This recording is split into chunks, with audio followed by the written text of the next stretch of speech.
밤이렇게 시간이 안 가는지 정말 버스 안에서 going 이불 속에서 going going 은 언제나 너에게 going going. Baik, Assalamualaikum warahmatullahi wabarakatuh. Alhamdulillahirrahmanirrahim. Puja dan puji syukur kita panjatkan kepada Allah Subhanahu wa Ta'ala yang telah memberikan kita berbagai nikmat, terutama nikmat iman, nikmat Islam, serta nikmat sehat walafiat, sehingga kita dapat berkumpul di tempat ini. Serta salawat serta salam kita menunjukkan kepada Nabi kita Muhammad SAW. Baiklah teman-teman, sebelum kita ke tahap inti atau tahap selanjutnya, alangkah baiknya kita terlebih dahulu berdoa dimulai.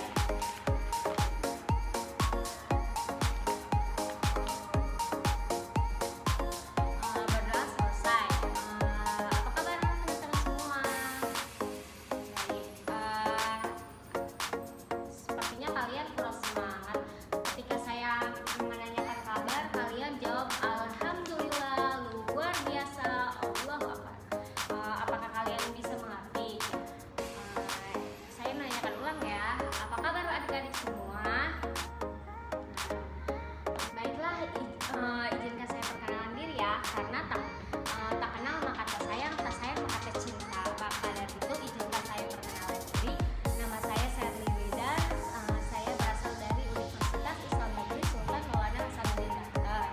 Jurusan saya jurusan bimbingan konseling Islam. Fakultas saya Fakultas Dakwah. Apakah ada yang ditanyakan? Ya.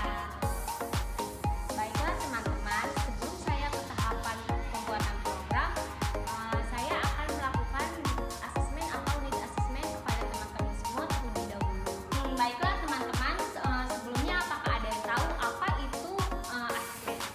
Asesmen ini adalah penilaian untuk mengumpulkan data. Nah, data ini yang akan digunakan untuk mendapatkan tindakan yang harus dilakukan pada seseorang. Oke. Nah, kemudian hari ini kita akan melakukan suatu tes. Tes ini dinamakan tes sosiometri. Nah, sebenarnya ini tuh bukan sebuah tes karena tidak ada pengertian lulus atau tidak lulus. Teman-teman, apakah ada yang tahu juga apa itu sosiometri? Nah, jadi sosiometri ini sendiri adalah suatu teknik untuk mengumpulkan data tentang hubungan sosial seorang individu dengan individu lainnya. Apakah sampai sini ada yang mengerti? Nah, tujuannya untuk mengetahui bagaimana hubungan sosial seorang individu dengan individu lainnya. Sampai sini apakah ada yang ditanyakan? Baiklah teman-teman, saya di sini akan membagikan kertas.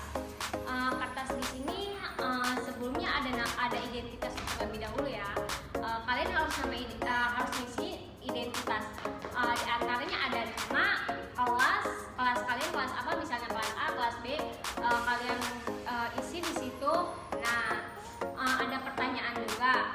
Pertanyaannya adalah siapa teman kalian yang kalian senang ketika diajak bermain? Sebutkan 2 teman kalian, harus 2, dan kalian tidak boleh memilih diri kalian sendiri. Jadi kalian harus memilih antara 2 teman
Baiklah teman-teman, ini adalah data sosiometrik yang telah saya olah kemarin. Ini adalah hasilnya. Jadi teman-teman, di sini ada 10 siswa. Ini adalah yang dipilihnya yang atas, yang bawah pemilih.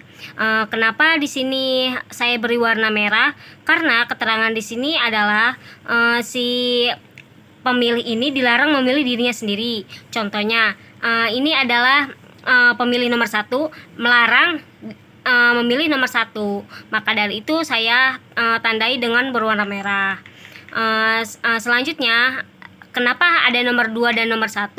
Karena skor pemilih ketika misalkan nomor 1 memilih nomor 2 dan nomor 6, nomor 2 dan nomor 10.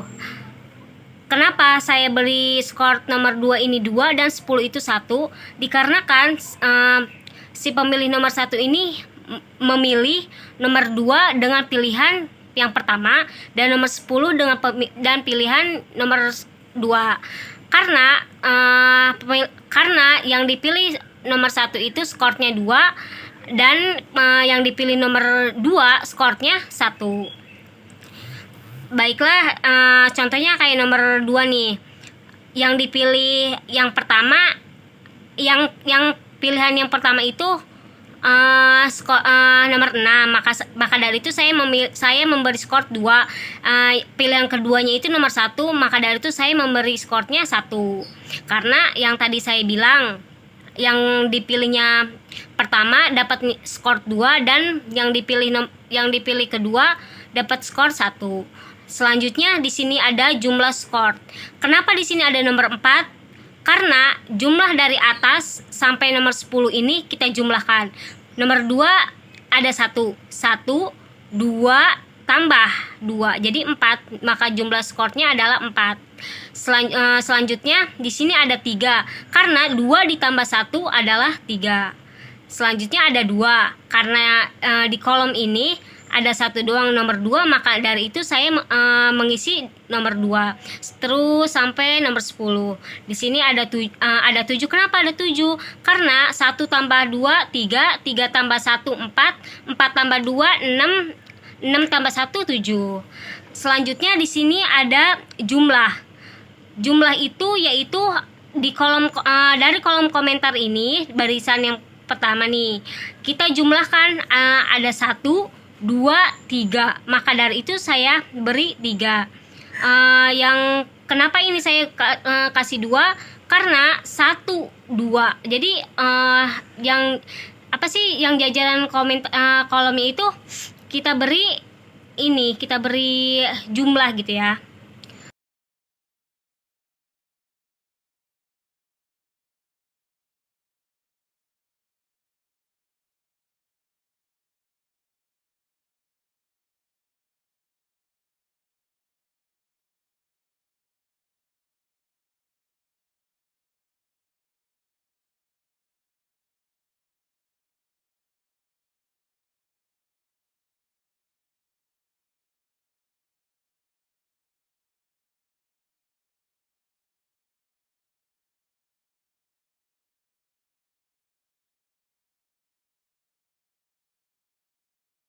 Baiklah teman-teman, selanjutnya ada pilihan 2. Kenapa saya beri skor yang kolom pertama ini 2?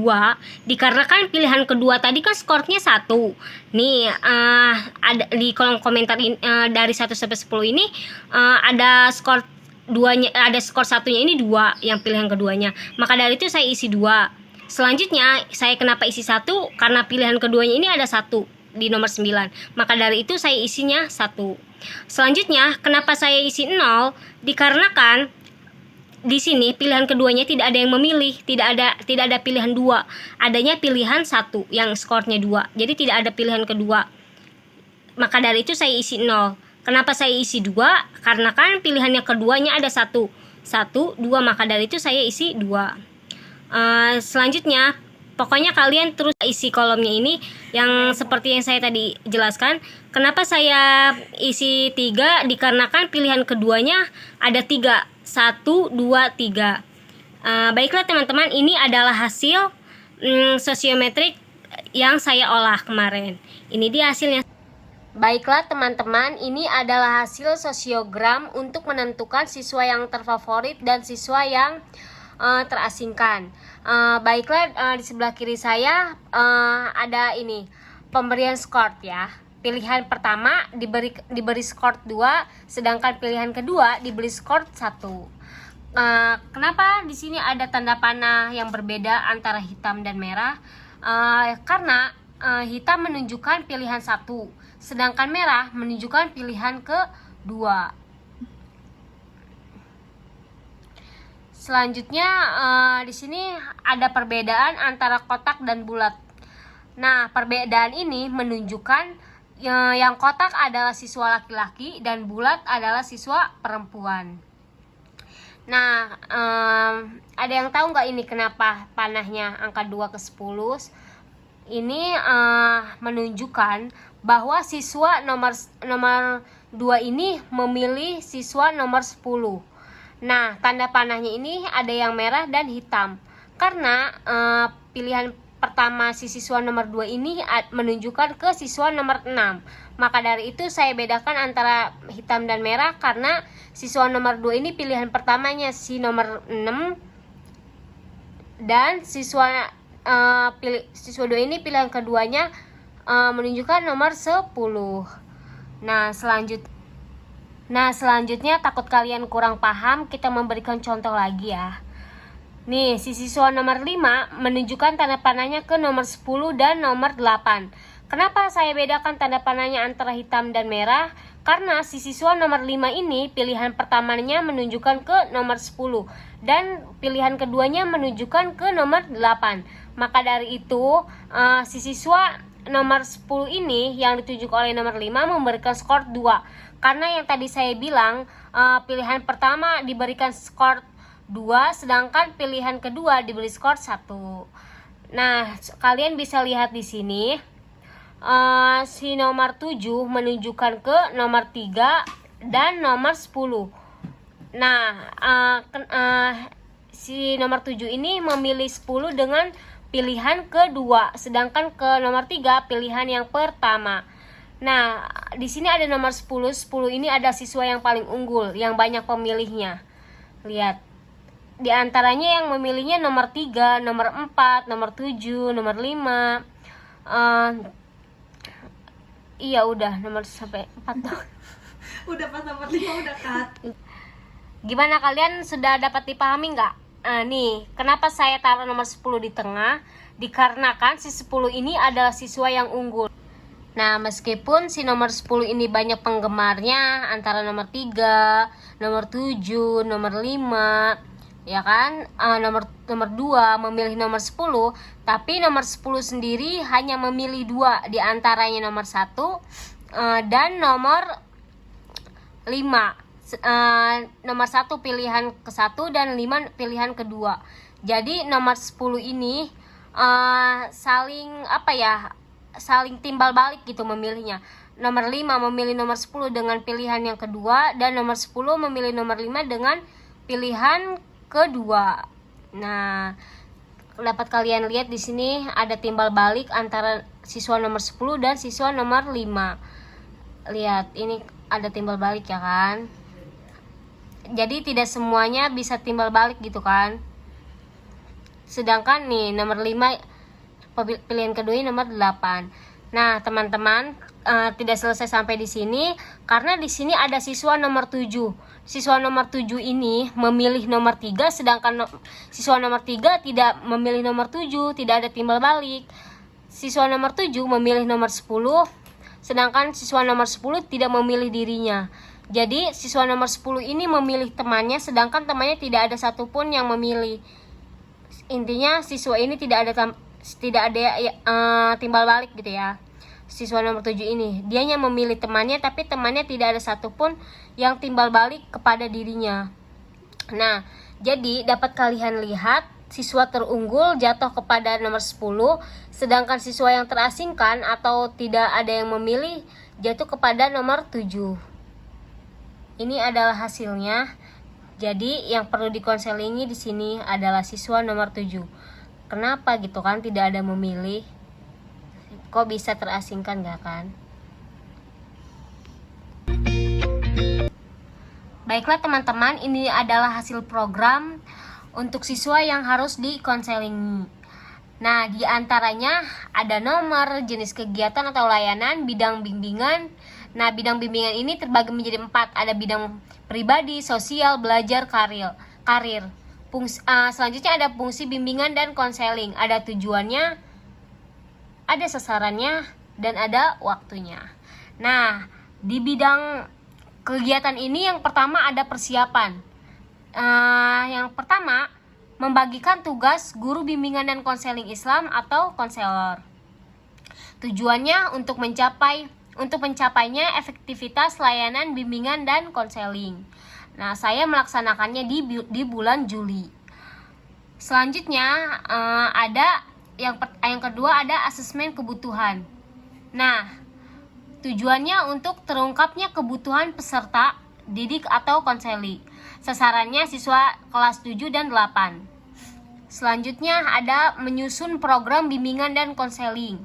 Tujuannya untuk layanan bimbingan dan konseling lebih terarah dan tepat sasaran.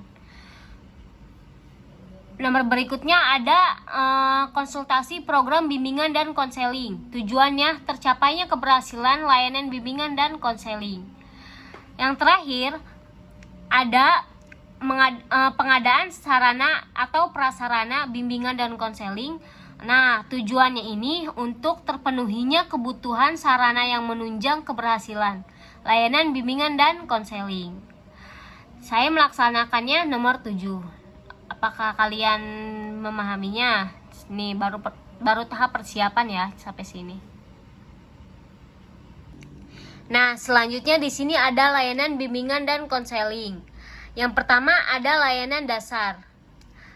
Tujuannya agar peserta didik atau konseling terbantu dalam mencapai tugas-tugas perkembangannya. Yang kedua ada bimbingan klasikal. Bidang bimbingannya saya memilih sosial dan karir.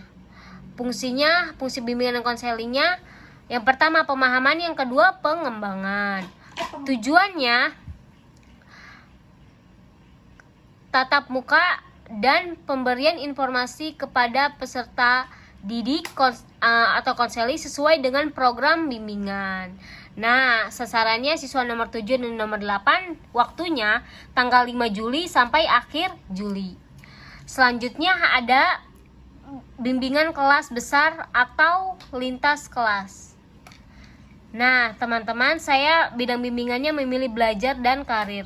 Fungsi bimbingan dan konselingnya untuk pencegahan pemahaman. Tujuannya tercapainya kemandirian peserta didik atau konseling secara optimal sesuai dengan tugas perkembangannya. Nah, saya melaksanakannya waktunya itu bulan Agustus. Setelah bulan Juli saya persiapkan, saya melaksanakan ini ya di bulan Agustus. Nah, teman-teman, selanjutnya ada bimbingan kelompok. Bentar. Nih, bimbingan kelompok.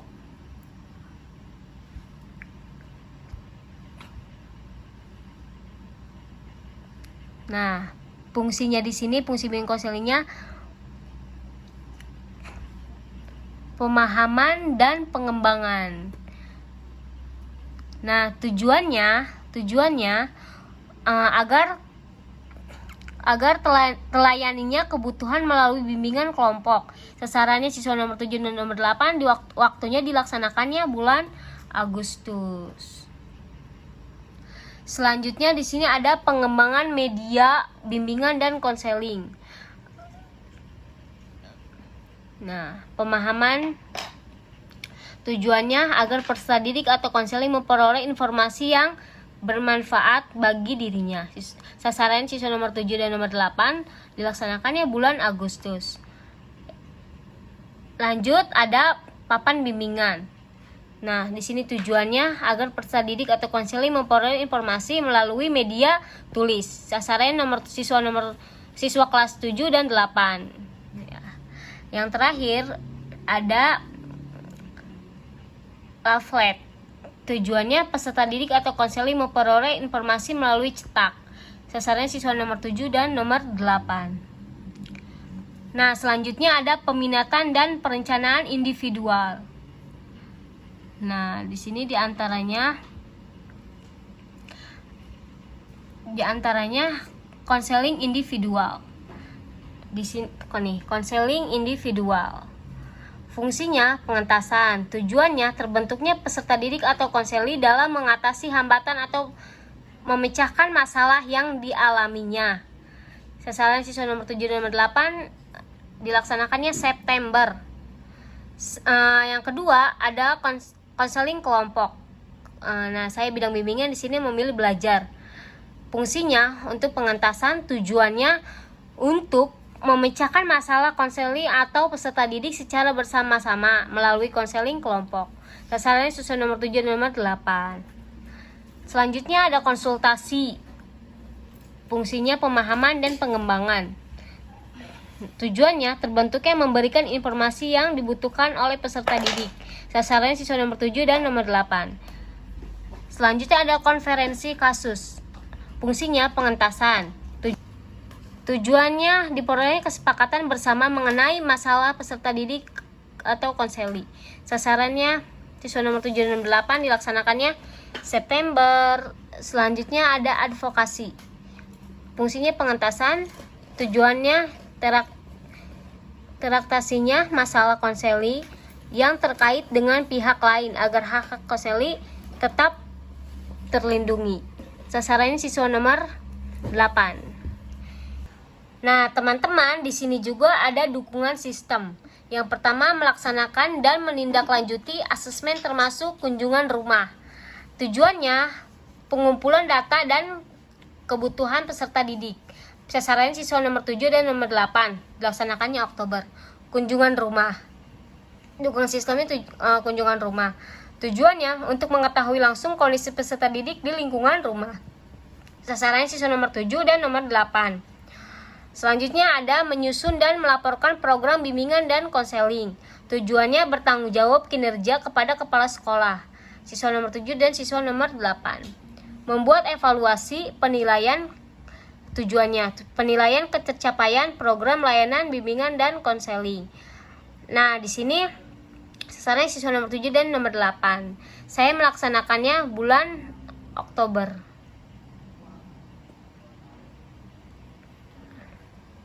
Selanjutnya, melaksanakan administrasi dan mekanisme bimbingan dan konseling. Tujuannya, bukti fisik melaksanakan layanan bimbingan dan konseling. Sasarannya siswa nomor 7 dan nomor 8. Selanjutnya ada pengembangan kompetensian konseling. Tujuannya pengembangan diri atau potensi. Siswa nomor 7 dan nomor 8. Baik, cukup sekian dari saya. Ini adalah hasil programnya.